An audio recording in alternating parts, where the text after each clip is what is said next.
यहाँ पर चौकन्ना हो जाते हैं। हाँ, जैसा मैं आपको बता रहा था राहुल कि कल की जो प्रक्रिया है वो प्रक्रिया तो है ही, लेकिन बिहार के लिए, बिहार के राजनीतिक इतिहास के लिए बहुत इंपॉर्टेंट है ये, क्योंकि इस तरह की घटनाएं नहीं हुई हैं बिहार में। आपको बता दें कि इससे पहले भी जब एनडीए की सरकार छोड़ के नीतीश कुमार महागठबंधन में शामिल हो रहे थे, उस समय विजय सिन्हा जब विधानसभा अध्यक्ष थे उस समय भी उन्होंने इस्तीफा देने से इनकार किया था, लेकिन वो इस्तीफा जैसे ही सदन शुरुआत हुई थी वो सदन में आसन छोड़ करके चले गए थे, उसके बाद उनका इस्तीफा हो गया था। इस बार जो है विधानसभा अध्यक्ष अवध बिहारी चौधरी ने सीधे तौर पर कह दिया है कि आसन वो तभी छोड़ेंगे जब बहुमत उनके खिलाफ होगा। अब यही बहुमत वहां साबित करना है और इसी बहुमत से दो चीजें यहां स्पष्ट हो जाएंगी। अगर विधानसभा अध्यक्ष की कुर्सी चली जाती है तो यह मान लिया जाएगा कि एनडीए की सरकार को बहुमत मिल गया है और उसके बाद बजट की जो प्रक्रिया है, आर्थिक सर्वेक्षण की जो प्रक्रिया है वो सब शुरू होगी। लेकिन कल पहला आवर जो है, जो फर्स्ट आवर है, बहुत ही इम्पोर्टेंट है, क्योंकि बिहार के तमाम जितने लोग हैं, जितने बड़े नेता हैं, उनकी नजर विधानसभा पर टिकी होगी, क्योंकि महागठबंधन किस तरह से नीतीश कुमार को परास्त करती है या नीतीश कुमार कैसे बहुमत को हासिल करते हैं, ये देखने की बात होगी। बिल्कुल प्रशांत, एक और सवाल ये है कि जैसे अमूमन हम देखते हैं अभी झारखंड में ही फ्लोर टेस्ट हुआ, तो ऐसी क्या स्थिति बन गई कि बिहार में पूरे राज्य में अलर्ट जारी करना पड़ा, पुलिस मुख्यालय को विशेष चेकिंग अभियान की भी जानकारी दी गई है। इसको लेकर क्या कुछ जानकारी है? देखिए राहुल, सबसे बड़ी बात है कि जब बिहार में इस तरह के बड़े राजनीतिक घटनाक्रम हो रहा है तो निश्चित तौर पर कार्यकर्ताओं को आक्रोश हो सकता है और वो जो जिसकी पार्टी या जिसका गठबंधन जीतेगा वो उत्साह उनके अंदर हो सकता है, वो खुशी मनाएंगे। तो ऐसे में कन्फ्रंटेशन की स्थिति बनती है। तो इसको लेकर के बिहार पुलिस मुख्यालय ने पूरे बिहार में अलर्ट जारी कर दिया है और जगह जगह पुलिस वालों की तैनाती भी कर दी है, ताकि कोई जुलूस और इस तरह के कोई वहां पर प्रदर्शन न हो, उसको रोका जा सके। आपको बता दें कि विधानसभा के भी बाहर में जो बाहरी परिधि है वो पूरे में 144 लागू कर दिया गया है और किसी भी प्रकार के यहाँ पर जलसा जुलूस करने पर मनाही कर दी गई है और साथ में किसी भी भीड़ को वहाँ आने तक रोक दिया गया है। आर ब्लॉक से लेकर के आप समझ लीजिए कि हाईकोर्ट का जो चौराहा है वहां तक ये पूरी नाकेबंदी कर दी गई है। बीपीएससी ऑफिस के पास नाकेबंदी कर दी गई है। तो साथ में शास्त्री नगर से बेली रोड जिस तरह से जुड़ता है वहां भी नाकेबंदी की गई है और पुलिस को सीधा अलर्ट किया गया है कि कोई जुलूस धरना प्रदर्शन न हो।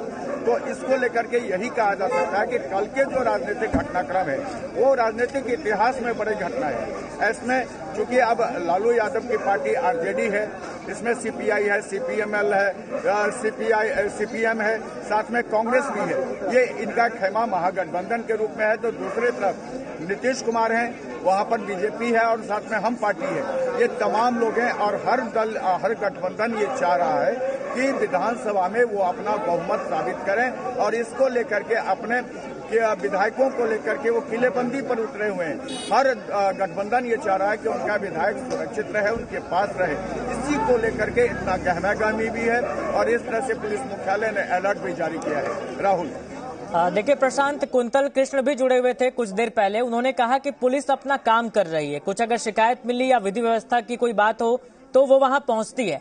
तो इधर हमने सारिका पासवान को सुना, उन्होंने कहा कि ये दमनकारी नीति है। तो अगर पुलिस को शिकायत मिली है तो वो जांच करने पहुंची है। क्या वहां पर जो विधायक ठहरे हुए उनका परिवार से संपर्क नहीं है जो शिकायत की नौबत पहुंच गई? देखिए, एक बात आपको बता दें राहुल कि यहाँ जो भी विधायक हैं उनके घर से उनके कपड़े आए हैं, उनकी दवाइयाँ आई हैं, उनके जो आवश्यक चीजें थी वो सब उनके पास तक पहुँचाई गई हैं। इसलिए ये कहना कि उनका संपर्क नहीं है ये उचित नहीं होगा।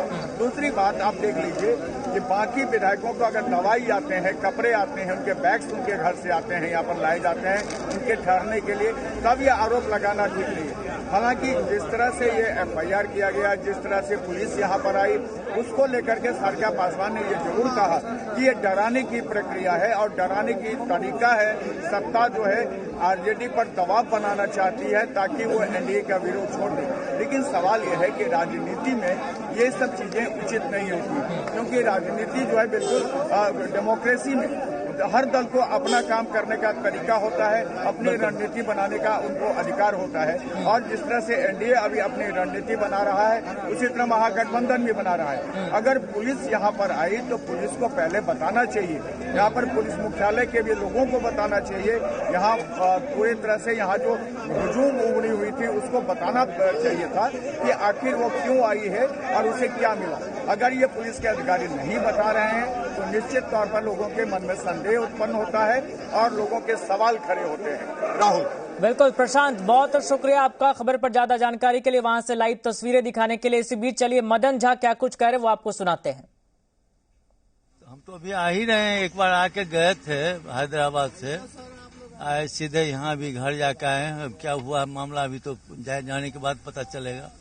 क्या लगता है कि इस तरह से पुलिस आई, इसके पीछे क्या वजह है? ठीक है, सरकार है उनका दमनात्मक नीति तो चलता ही रहता है।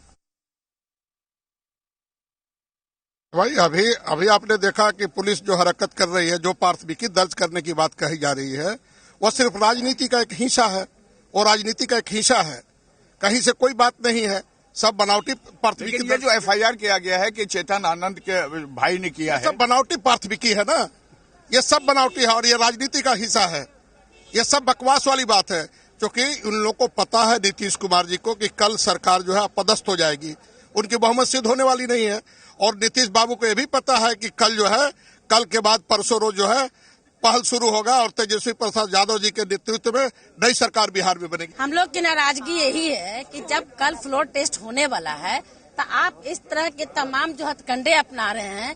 अभी आप देखें कि नीतीश जी के यहाँ बैठक में लोग नहीं पहुंचे, उनके विधायक नहीं पहुंचे, तो आप जहाँ दूसरे विधायक बैठे हुए हैं महागठबंधन के, तो वहाँ आप क्यों फोर्स लेके पहुंच गए आज? लेकिन ये एफआईआर तो किया गया है ना। कहते हैं कि ठीक है, कोई एफआईआर करता है तो स्थानीय यहाँ पुलिस थी ना, स्थानीय पुलिस आती, वो जाती, अपना जांच कर लेती है, चली आती, किसी को पता भी नहीं चलता, कोई कार्यकर्ता भी नहीं जानता।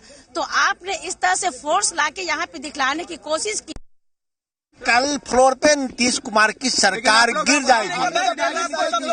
अभी जब पुलिस आई थी राजेश राठौर जी, अभी जब पुलिस आई थी इस पर क्या कहेंगे? नीतीश कुमार जी का खेल चल रहा है जो कल खत्म होगा। कल न्याय की जीत होगी, अन्याय का हार होगा। बड़ा आरोप है चेतन आनंद के भाई का कि भाई इनको रोका गया है। चेतन आनंद जी ने उस पर स्पष्टीकरण अपना दे दिया है। चेतन जी यहाँ विधायक दल के बैठक में है, तो उन्होंने स्पष्ट रूप से पुलिस को अपना बयान दिया था।